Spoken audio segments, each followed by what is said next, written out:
Comienzo la rueda de prensa de la película de sección oficial Dans la Maison. Tenemos para ello con nosotros a su director, François Ozon, su actor Fabrice Lucchini, Eric Almayer, productor, y Juan Mayorga, que es el autor de la obra en la que se basa la película. Están deseando recibir sus preguntas. La primera cuestión, s'il vous plaît, là-bas. Sí. Mi pregunta es para el director. Quería saber si en algún momento pensaste que Claude podía terminar asesinando a los Rafas o si solo era una propuesta para los múltiples finales que comenta Claude a su profesor. Gracias. Sí, todo era posible.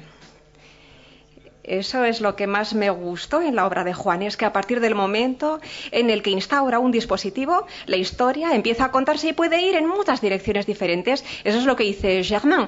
Puede ir hacia un thriller, hacia un melodrama, hacia el suspense, todo es posible. Lo que es bastante divertido es que empezamos a hacer proyecciones con público y había gente que imaginaba finales incluso distintos, es decir, que habían entrado en el juego de la película y que llegaban a imaginar que sí, que efectivamente Claude, por ejemplo, puede matar a la familia, que Germain asesina a su mujer, todo es posible e imaginable.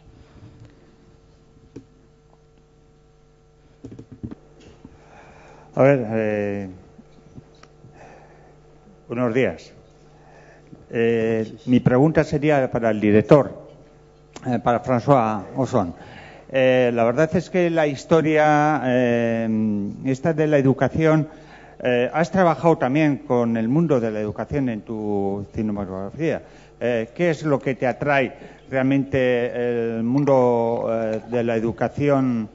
¿Qué tiene para haceros esta película tan bien, la verdad? No, nunca había hecho ninguna película con respecto a la educación, no, del mundo de la educación, es la primera. Pero lo que sí que me interesa es esa relación entre el profesor y el alumno, puesto que yo vengo de una familia de profesores, mis padres lo eran los dos. He vivido siempre en ese ambiente y en su obra, en la obra, reconocía elementos que yo viví con mis padres. Yo como alumno, bueno, yo sigo considerándome un alumno, así que me identificaba mucho con el personaje de Claude. Y esta película quizá es un medio de rendir homenaje a ciertos profesores que he tenido y han sido importantes en la construcción de mi trabajo. ¿Estás pensando en Romer? Sí, Eric Romer, que fue profesor mío, profesor de cine, y que también es alguien que ha trabajado con Fabrice, el realizador. Así que es un vínculo entre los dos. También fue un poco tu maestro, ¿verdad?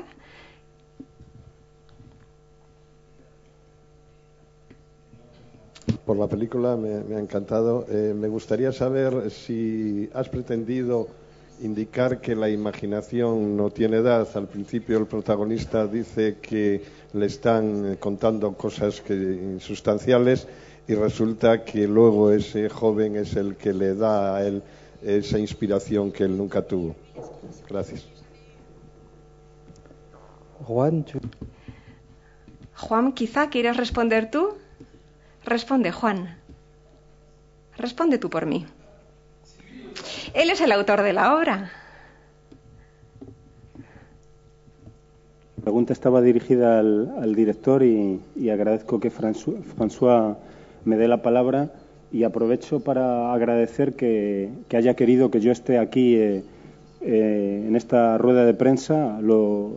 Entiendo este gesto como un gesto de respeto de un creador hacia otro, un gesto extremadamente generoso y gratuito. Si yo no estuviese aquí, nadie me echaría en falta. Y agradezco mucho que él haya querido que esté aquí. Efectivamente la obra habla sobre la imaginación, sobre la necesidad de imaginar, porque la vida no basta, el mundo no basta. Todos necesitamos ser como el sultán de Sherezade y necesitamos que nos cuenten historias. Eso está en mi obra y desde luego está en la magnífica película de François que yo he visto esta mañana y la he visto conteniendo el aliento. Creo que es una magnífica película. Y no es una película que confirme lo que yo escribí, sino que atrapa el espíritu de lo que yo escribí y lo desplaza. Es una traducción en el sentido más noble y más rico.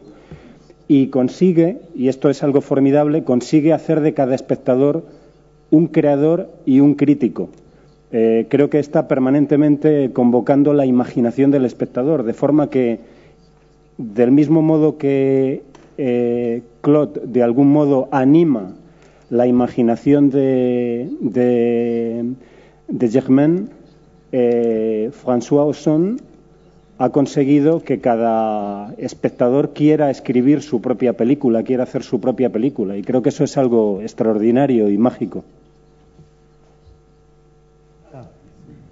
Yo quería preguntarle al director François Ozon, hay como un espíritu docente en la película. Hablas de estructuras de guión, de contar una historia, hablas de algo de elementos de análisis de arte. ¿Ese espíritu docente estaba en la obra o lo quisiste mostrar al espectador? No, il était... Estaba. Sí, ya estaba en la obra. Luego, mi trabajo de adaptación ha consistido en quitar algunos elementos, puesto que la obra de Juan es muy rica y cuando se hace una adaptación hay que saber traicionar, pero retomar lo que nos conmueve de ese libro y que queremos adaptar. Yo de su obra he cogido lo que me emocionaba y conmovía y lo que además podía aplicar a mi trabajo como realizador, como guionista y como escritor de cine. Sí, al escritor. Al observar la película se ve un timing perfecto entre el texto del chico, su cuento, y lo que está contando el filmmaker. La pregunta es, ¿cómo ve usted ese equilibrio de ese texto escrito, que es del chico, que se está leyendo en texto off, con el texto audiovisual magnífico de Ozon? Claro, efectivamente creo que François ha hecho algo extraordinario, y es que consigue que las imágenes, aquello que estamos viendo, no redunde, no repita las palabras, sino que entre en una rica tensión. Las imágenes y las palabras crean las imágenes y la literatura, la imagen de los cuerpos en el espacio, entran en una rica tensión, en una tensión productiva con la palabra, con la literatura, y eso provoca una turbulencia, genera una tormenta, me parece, en el espectador. Y eso lo consigue con imágenes formidables, con un sentido del ritmo extraordinario, y desde luego lo consigue con unos actores enormes y yo quiero también aprovechar la ocasión para expresar mi respeto a un actor como Fabrice Lucchini, que creo que hace una creación extraordinaria con este personaje. Yo siempre digo que un texto sabe cosas que su autor desconoce, y cuando un actor es capaz de descubrir heridas y luces en un personaje que un día soñaste, heridas y luces que tú mismo no intuiste, se ha producido de nuevo un milagro, y Fabrice lo ha alcanzado. Cuando el profesor le dice al chico, no es lo que se dice, sino lo que hay entre líneas, ¿qué sería eso entre líneas, entre ese mundo del chico y, digamos, un poco su mano como ese narrador omnisciente? ¿Qué hay entre líneas en su historia? El tono es el tono lo que le molesta, eso es lo que dice. Lo que está entre las líneas es el tono, es la forma, la ironía. Creo sí que es con respecto a la primera redacción del comienzo, cuando dices eso, sí, creo que a eso se refiere. Sí, esta pregunta plantea otra pregunta enorme. Primero, me siento muy impresionado yo conocía mal España, pero me siento impresionado por este debate, tan interesante, las preguntas tan interesantes e inteligentes. Este país que, al igual que Francia, atraviesa tiempos difíciles.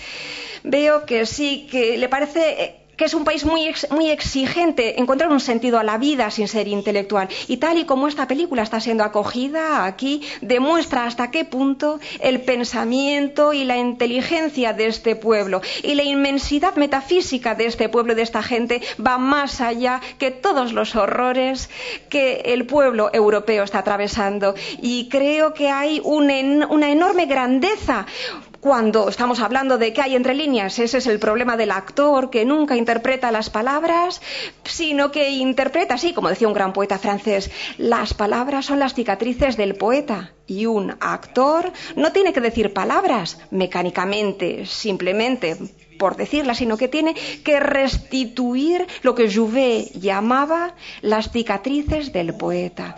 Las palabras no son palabras, las palabras son estados, colores, luces, son alineaciones o adhesiones o sentimientos y estados del alma humana. Y el arte a este nivel, y si la película de François Ozon logra todo ello, lo cual es difícil, para mí no lo puedo saber porque yo he estado muy implicado, y es que hay un actor francés, Michel Bouquet, el más grande de los actores franceses, decía una frase que se aplica a todos en nuestra vida de pareja, de relaciones entre hombres y mujeres, y Michel Bouquet decía: una obra es interesante y fundamental si nos enseña algo de nosotros mismos. Hay una frase de Dostoyevsky también genial. Bueno, como tengo insomnio, esta noche he estado leyendo a Dostoyevsky en este hotel hiper ruidoso en donde estaba, y Dostoyevsky pronuncia o dice una frase increíble que he descubierto en esta noche de insomnio. Dice: el hombre es un misterio. Hay que dilucidar ese misterio, pero si pasamos en ello toda nuestra vida, no habrá por qué decir que hemos perdido el tiempo. Yo me ocupo de este misterio puesto que quiero ser un hombre. Y eso trasciende las propuestas marxistas o liberales. Esta es la verdadera cuestión. Y si la película de François Ozon... Bueno, espero que no haya demasiados distribuidores comerciales aquí, porque con todos, si no, van a salir corriendo con este discurso mío, ¿verdad? Dirán: puf, esta película es una película filosófica. Pues no, no es una película filosófica, sino una película lúdica, pero con 3 niveles. Con un nivel de placer orgánico inmediato, un segundo nivel de reflexión para aquellos que quieren reflexionar y pensar, pero es una película que, como François Truffaut decía, una película cuya ambición es divertir. Sí, igual que Molière, François Ozon va incluso a ir más allá que Molière, va a caer en una depresión después de este festival, incluso puede que acabe por suicidarse, puede que deje de ser director, porque España le habrá dado un nivel de exigencia tal que en sus noches y en sus peores pesadillas se despertará y dirá: Dostoyevsky, Freud, Marx, no, yo solamente he hecho una peliculita. Y el diablo en sus sueños le dirá: no, François, tú has hecho una gran película, el autor incluso de la obra teatral que nos abruma, sí, porque claro, yo también quiero decirle algo. Qué falta de arrogancia, qué fantástica humildad la suya. Como saben, en Francia Jean Cocteau dijo que los franceses eran italianos pero de mal humor.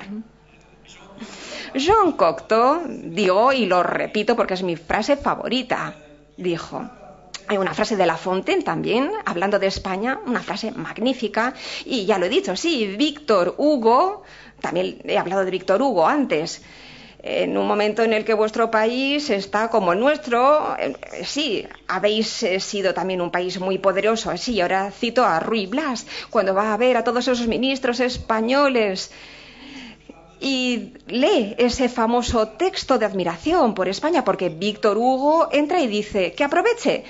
Claro, porque los ministros estaban diciendo: pásame a los negros, yo te daré la mitad de Brasil. Y entonces es como ahora, salvo que ahora ya no hay nada que repartirse, ¿verdad? El caso es que se repartía lo que había, y el personaje de Ruy Blas, interpretado o escrito por Víctor Hugo, dice que aproveche, señores, menuda banda de cretinos, y dice a los ministros, que son íntegros, les dice: así es, vosotros sois servidores, ¿no os da vergüenza? Y decidís esta hora sombría en donde la España agonizante llora. No tienen otros intereses más que simplemente llenarse los bolsillos. Tendréis que tener vergüenza ante este país, vosotros que venís a robar, incluso en la tumba. Bueno, podría seguir hablando durante una hora de todo esto, pero claro, a mí lo que me parece totalmente admirable es que este autor español, que escribe notas para su próxima obra, como ven, ha tenido la delicadeza y la inteligencia, la humildad y el talento enorme. Algo tan increíble al igual que lo es vuestro país. Me parece extraordinario. Estaba muy sorprendido de ver hasta aquel punto, cuando salimos de nuestro país francés y cuando salimos de Francia. Bueno, y esto no es demagogia, no, me parece extraordinario vuestra cortesía, vuestro talento. Y ahora yo quiero rendir homenaje a este autor que ha hablado además de esta película en términos admirables. Eso es lo que quería deciros aquí, estando en este Estado español que atraviesa momentos difíciles, pero que saldrá adelante porque es un país magnífico. Y La Fontaine decía, esta es la frase, bueno, va a ser un poquito difícil traducir, me imagino, claro, a este gran actor, lo siento mucho, intérprete, dice, todavía otra frase de La Fontaine. ¿Quién va a traducir todo eso? Pues no lo sé, sí. Sí, está claro que os estoy dando mucho trabajo a los intérpretes. Sí, una fábula de La Fontaine que dice, creerse un personaje, sí, eso es algo que nos pasa muchas veces a los franceses. Tomarnos por un gran personaje, eso es algo que ocurre muchas veces en Francia.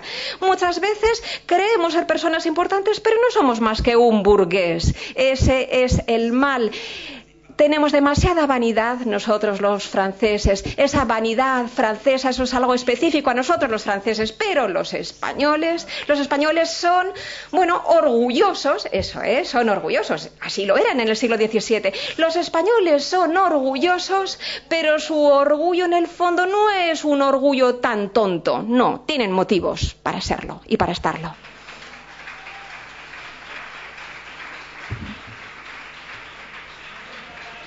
Una Coca-Cola Light. Necesito una Coca-Cola Light. ¿Alguien puede darme una Coca-Cola Light, por favor? ¿Alguien aquí? Sigamos con las preguntas. Preguntas para el autor, por favor, y para el director. Aquí. Yo vengo de México. También tenemos grandes problemas en México. Y desgraciadamente tarda mucho en llegar el cine europeo. Esta película probablemente llegue dentro de un año. Es una película deliciosa porque empieza con un gran juego y se va convirtiendo en un thriller. Y yo quisiera ver si cabe la lectura, no sé si por mi mentalidad mexicana de muchas preocupaciones, si cabe la lectura de que Claude sea un gran impostor y realmente no haya sucedido nada. Y el profesor se haya vuelto loco y haya caído en este juego y que a fin de cuentas lo haya engañado completamente.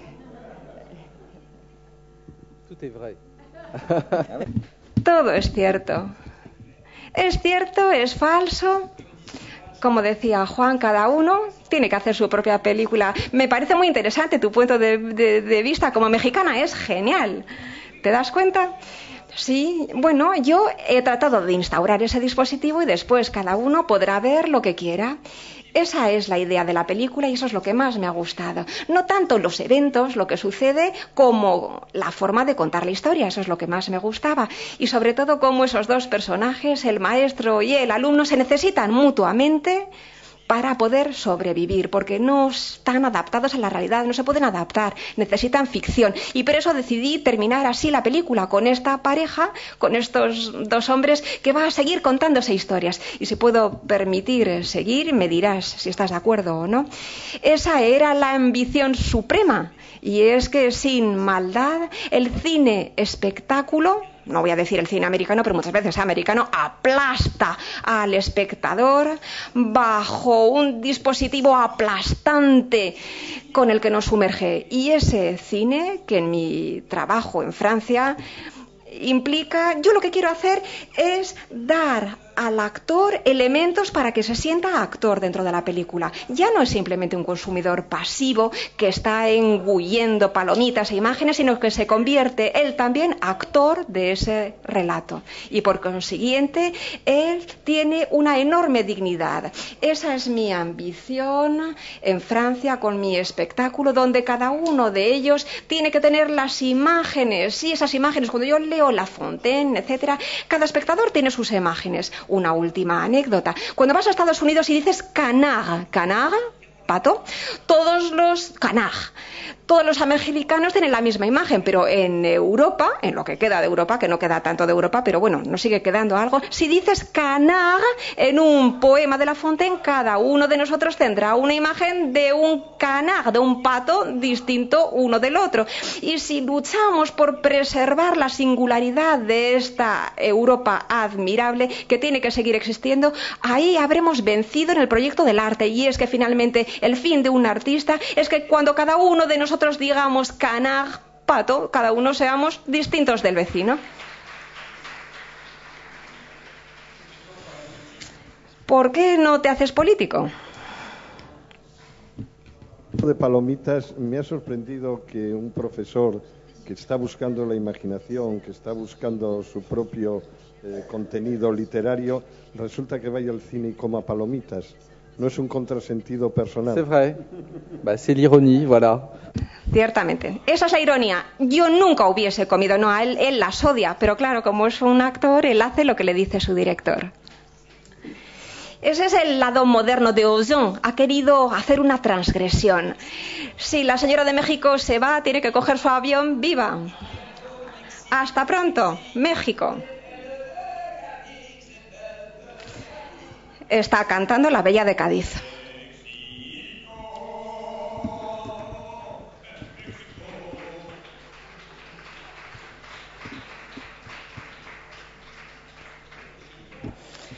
Genial, esto funciona muy bien, este aparatito. ¿Nos queda cuánto tiempo? ¿Cuánto tiempo nos queda?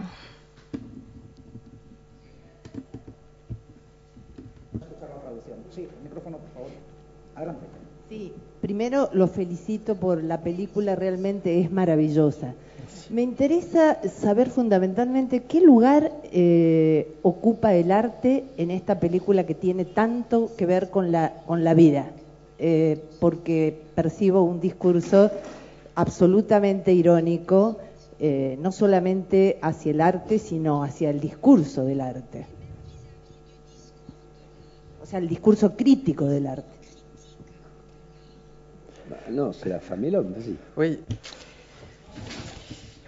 A mí lo que me gustaba en la obra era ese enfrentamiento entre el arte clásico que representa Germain con su amor por la literatura y luego el arte contemporáneo que intenta defender Jeanne, su esposa. Me parecía que era además una manera muy lúdica de hablar de todo ello. Y ese lado conservador de Germain, que es alguien que no está nada abierto al arte moderno, que intenta ser amable con su mujer, pero que finalmente desdeña lo que hace, me pareció muy interesante la obra, pero al final quise finalizar la película cuando Germain está ahí delante de una instalación de arte contemporáneo casi.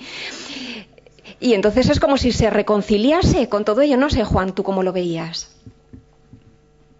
Sin duda en la película y quizá también en la obra de teatro hay un conflicto en torno a visiones del arte que fundamentalmente ha de resolver cada espectador y que el propio espectador ha de ser quien animado por esa conversación en torno al arte se pregunte qué clase de obra de arte está viendo. De algún modo yo veo que hay dos visiones respecto del arte en los personajes de Jeanne, interpretado por Christine Scott Thomas, y de Germain, interpretado por Fabrice. De algún modo yo entiendo que para Fabrice Germain tiene de algún modo una visión trágica del arte. En cada obra de arte se juega el mundo. Flaubert, cuando él menciona Flaubert, cuando él menciona el nombre de Flaubert, lo hace como si entrase en una catedral, ¿no? el arte está por encima del mundo y salva el mundo, mientras que de algún modo Jan tiene una visión, si se quiere, lúdica, podríamos decir posmoderna, ¿no?, del arte. Por el arte se transita, el arte sirve para jugar, ¿no? Y esa confrontación puede provocar una meditación del espectador sobre el carácter de la película que está viendo. Porque igual que las gemelas consideran que el arte que expone Jan es arte para enfermos, hay espectadores que pueden pensar que esta es una película para enfermos, que esta es una película degenerada, una película que se desvía del gran relato clásico, etcétera. En todo caso, lo fundamental me parece es que ese combate es útil para aquello que demandaba Fabrice, y que yo creo que él nos ha aportado una imagen extraordinaria cuando hablaba de las distintas experiencias con que cada uno completa la palabra canard. Yo creo que la película de François Ozon, de algún modo, devuelve al espectador su soberanía. Y eso es extraordinario, eso es magnífico.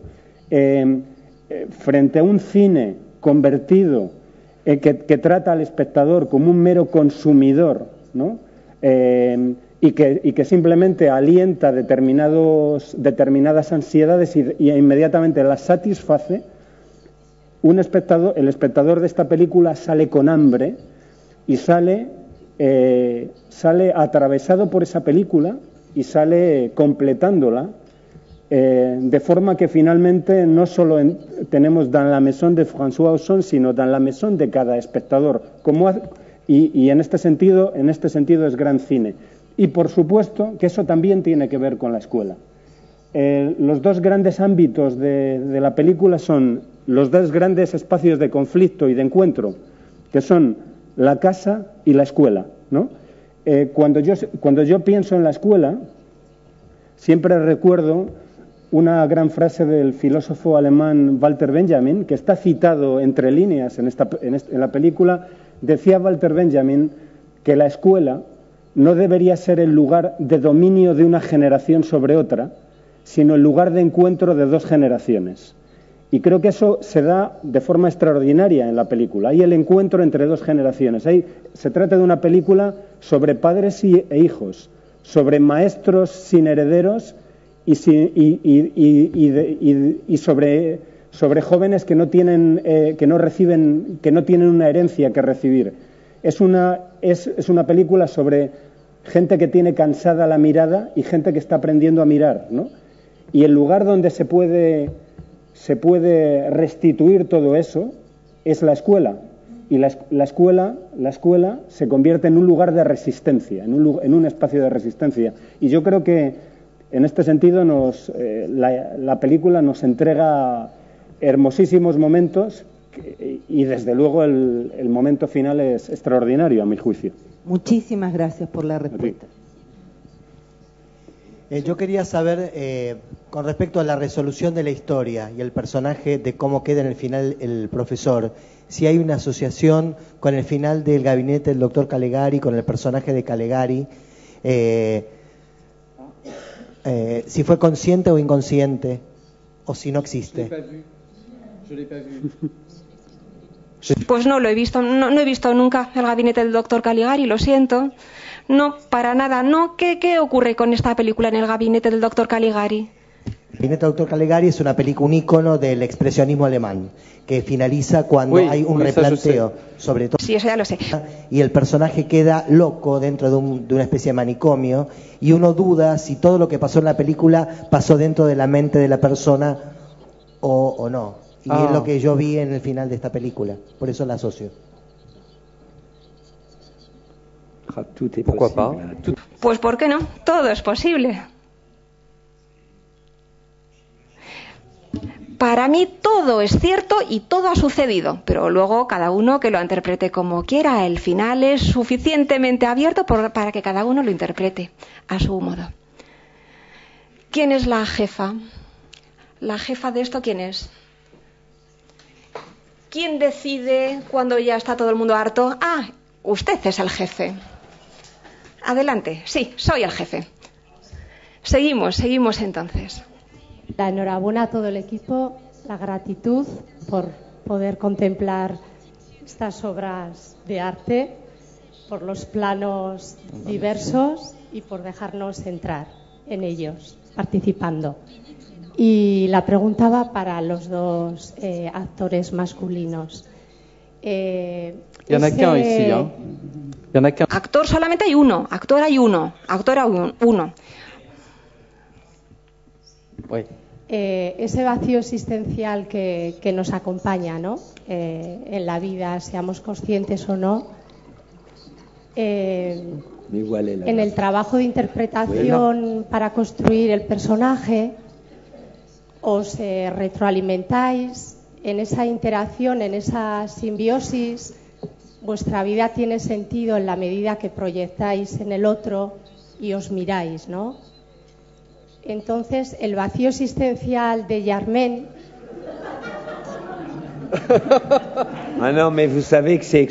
Pero bueno, esto es extraordinario. ¡Qué pregunta! Si fuese productor estaría aterrorizado.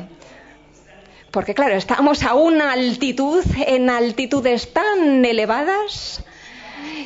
Entonces el productor estará pensando, Dios mío, ¿quién va a comprar una película hablando del vacío existencial, de los problemas de la escuela, de la enseñanza y de parejas cansadas? Respondo inmediatamente, querida señora, y muchísimas gracias. Vas-y.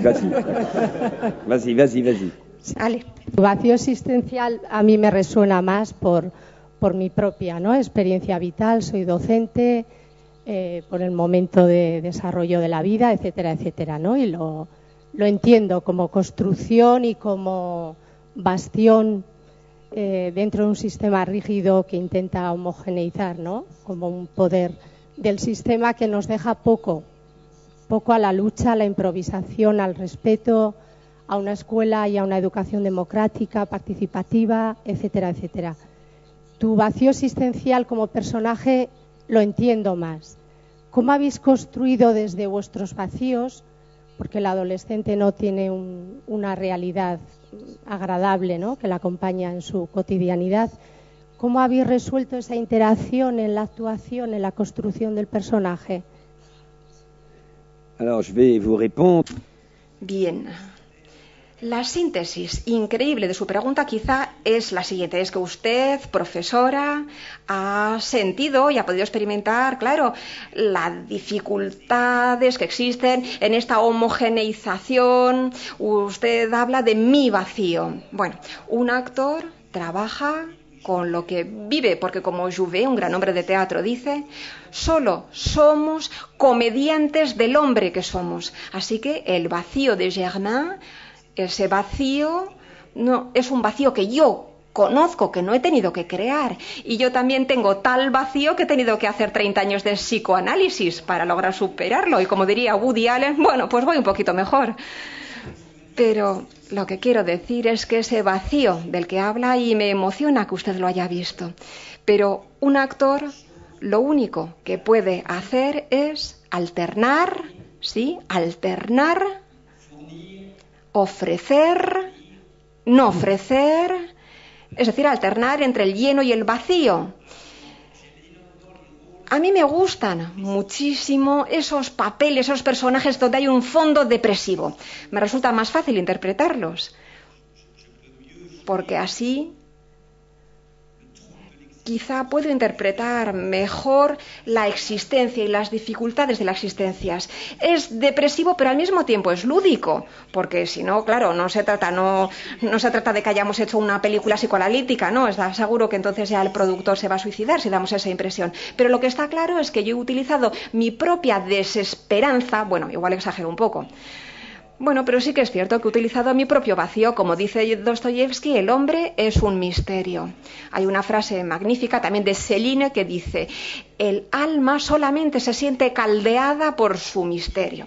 Todo está vinculado, pero es evidente que un actor utiliza su material existencial Y aquí, en este caso, utiliza el desarraigo intrínseco, profundo y metafísico de por qué estoy aquí y no entiendo nada. Eso uno se ve obligado a utilizarlo. Pero bueno, creo que no me ha sido demasiado difícil utilizar lo que yo llamaría esa vacancia, ese vacío. Última pregunta, ha dicho el jefe. Sí, bueno, en principio una leve observación muy pequeña, y es que, bueno, no se asuste el productor porque la película realmente no es tan hermética como quizás puede parecer a partir de esta charla. No es hermética. Otra cosa es que quería saber al director si en la obra original hay el nivel de ironía y de humor que usted le ha puesto a esta película para desacralizar, creo yo, los temas tan profundos que está tratando. Y por el otro, usted por el otro lado habló de maestros, y quería preguntarle también las influencias suyas de maestros del cine en esta película, porque a mí por muchos momentos me pareció ver a Hitchcock, a Chabrol, al propio Woody Allen allí dando vueltas en esas imágenes. La primera pregunta era si hay tanta ironía o si simplemente has introducido tus perversiones habituales. No, he encontrado mi perversión habitual ya en Juan. Así que simplemente he querido adaptarlo, porque cuando descubrí la obra lo que me gustó sobre todo fue ese lado lúdico, irónico, esta manera de hacer fáciles cosas que son muy importantes, cuestiones existenciales que entroncan con el arte, con la pareja, con la enseñanza, pero todo de ello de una forma lúdica y centrándonos en el placer. Eso es lo que he querido mostrar, ese proceso de creación, hacer entrar al espectador en este proceso, lograr que el espectador disfrute, pero que también se dé cuenta del riesgo que representa la manipulación cuando alguien es un creador y trabaja con materias vivas. No, yo tengo la impresión de ya haber encontrado todos esos elementos, que todo eso ya estaba en la obra. No, yo no lo he inventado, ya estaba ahí. Y eso es lo que es agradable cuando estamos adaptando a autores. Lo agradable es encontrar ya algo de uno mismo. Cuando adapté a Fassbinder era lo mismo. De repente tenía la impresión de descubrir en los textos de Fassbinder cosas que yo mismo tenía en mi interior sin haber sido capaz de expresarlo. Y la obra de Juan me ha permitido desarrollar algo que quizá subyacía en mi obra y que quizá ahora ha podido salir a la luz. Y salir a la luz sobre todo porque además, como no es mi texto, tenía más distancia y me permitía expresarlo mejor. Y la segunda parte de la pregunta, como yo ahora hago de traductor, sí, la segunda parte es ¿cuáles han sido tus maestros? Porque sí, claro, ella veía a Woody Allen y a Hitchcock así, sí, te recuerdo. ¿Quiénes eran tus maestros en el cine? Estoy quitando el trabajo a la intérprete, pero ¿qué se le va a hacer? Hay muchos cineastas que han sido muy importantes para mí. Aquí en esta película, al finalizar así la película, la gente, claro, piensa en Hitchcock. Está claro, y en La ventana indiscreta. Todo el texto de Juan se adapta extraordinariamente bien, también siguiendo esa idea de suspense, que es un tema, claro, que ha desarrollado enormemente Hitchcock en toda su obra. También, sí, es cierto que también hemos pensado en Woody Allen en cuanto a la pareja entre Fabrice y Christine Scott Thomas. Yo tenía en mente Woody Allen y Diane Keaton en las películas de los años 80 y 90, es decir, esa pareja de intelectuales que comenta su vida, que a través de otras historias, sí, eso es lo que... Yo no sé si tú también habías pensado en eso, Juan. Sí, Germaine y Jeanne, Woody Allen y Diane Keaton, ¿no? ¿Tú no habías pensado en eso? Bueno, pero nosotros sí. Con Fabrice y con Christine sí que pensamos en ello. Y yo quería que hubiese ese mismo ritmo, es decir, emular ese placer entre la pareja, hablar de ellos y al mismo tiempo sentirse completamente ciegos en cuanto a su relación, claro, porque no hemos hablado de la ausencia de líbido en la vida de Germaine. de los protagonistas. Bueno, pero eso ya será para otra película, que será La vida sexual de Germain y de... Así que, Juan, ya sabes, tienes que escribir la continuación. Muchísimas gracias por su acogida.